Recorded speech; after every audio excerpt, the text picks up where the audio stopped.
Hello बच्चों, let's see this question. The question says questions given below consist of two statements each printed as statement 1 and statement 2. While answering these questions you are required to choose any one of the following four responses, and these are the responses. Statement 1 says PbI4 is a stable compound, and statement 2 says iodide stabilizes higher oxidation state.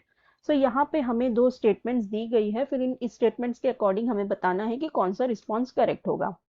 तो पहले statement 1 देखते हैं। Statement 1 में हमें दिया हुआ है that PbI4 is a stable compound. ठीक है, हमें बात करनी है PbI4 की। ठीक है, अब PbI4 में अगर हम लेड की ऑक्सीडेशन स्टेट देखेंगे तो यहाँ पे कितनी आ जाएगी। अगर लेड को हमने x लिया तो ये हो जाएगी x-4, will be equal to 0, then x will be equal to +4। ठीक है, तो मतलब PbI4 में जो हमारे x की ऑक्सीडेशन स्टेट आई है वो कितनी आई है, वो आई है +4। ठीक है, तो यहाँ पे ये +4 की ऑक्सीडेशन स्टेट में। ठीक है, अब देखो जो हमारा लेड है वो कहाँ आता है, ये कार्बन फैमिली में आता है। सो अगर हम देखें तो क्या होता है कि अगर हम डाउन द ग्रुप जाए तो हमारे पास रहेगा carbon, silicon, germanium and all, फिर यहाँ पे हमारे पास रहेगा Pb।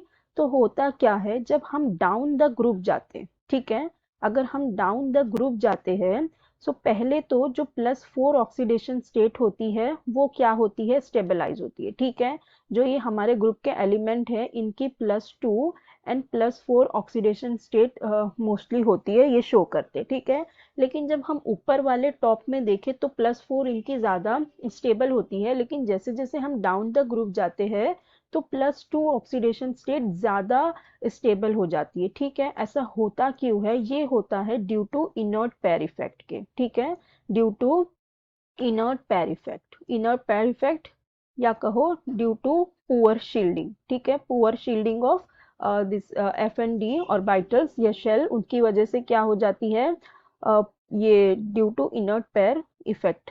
ठीक है, तो यहाँ पे क्या होने लगता है, जो +4 की ऑक्सीडेशन स्टेट है वो बहुत कम स्टेबलाइज हो जाती है, मतलब जितनी भी ऑक्सीडेशन स्टेट होती है उससे हम -2 कर दे, 2 कम कर दे तो वो वाली ऑक्सीडेशन स्टेट ज्यादा स्टेबलाइज होने लगती है as we are moving down the group. ठीक है, why, this is due to the poor shielding effect.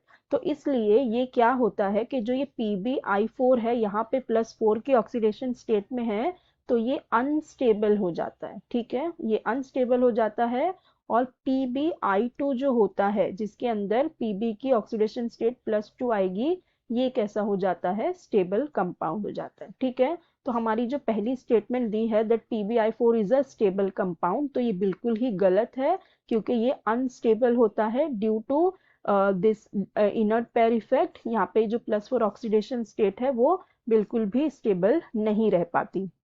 अब नेक्स्ट हमारी स्टेटमेंट देखते हैं।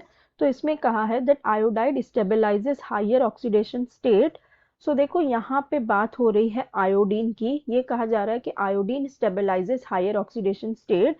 सो this is also the wrong statement. Why, क्योंकि जो हमारे बहुत ही हाईली इलेक्ट्रोनेगेटिव एलिमेंट होते हैं, बहुत ही हाई इलेक्ट्रोनेगेटिव एलिमेंट होते हैं, for example if we take an example like fluorine. ठीक है, तो ये जो होते हैं they can only stabilise their higher oxidation state.